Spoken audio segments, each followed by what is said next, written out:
But now, have you heard of the sweet potato diet? Good, because neither have I. But I'm sure it exists. In the May issue of our Mums at the Table magazine, an article titled Diets in Disguise talks about how diets suck the joy out of healthy eating and how giving up dieting is the best thing you can do. I totally agree. I'm all about the seafood diet. Rachel, you're very health conscious. Both Rachels, actually everyone here.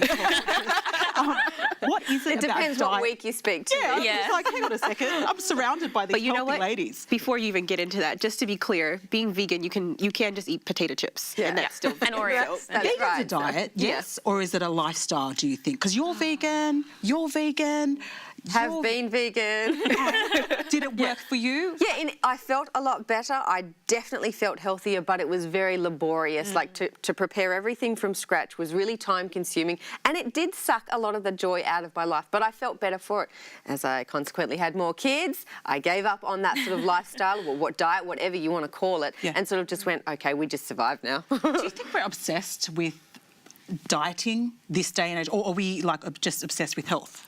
I think we're just obsessed with food. I think there are plenty of people out there who are very unhealthy and obsessed with what they're eating, and I think there are plenty of people out there who are orthorexic, you know, they're super obsessed with being healthy. And so is food a friend or a foe for you? It's been both. At the moment it's probably a bit of a foe, I think. Does it go back to having the relationship, like what relationship we have with food and the way we look at food? Absolutely.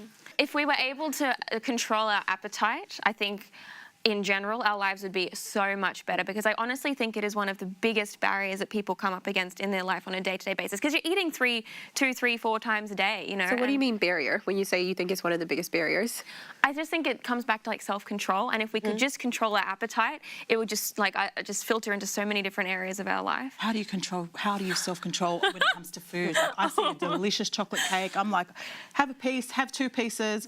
How do you develop that self-control? Is it something that we're born with? Is it something we learn? I don't know. I love food, to be honest. Like, even as a vegan, I love food, and I would never be a Thermomix. I'm imagining you were like really giving that Thermomix some. Yeah. See, I'm not a Thermomix vegan. I would just make some beans and rice, but or other things. And my husband kind of helps me with it as well. But I think it's kind of just still enjoying your food. I think that's the important thing. I never really think about dieting. I just think about eating things that I enjoy. Yeah. And then over time, your appetite kind of changes the things that you enjoy.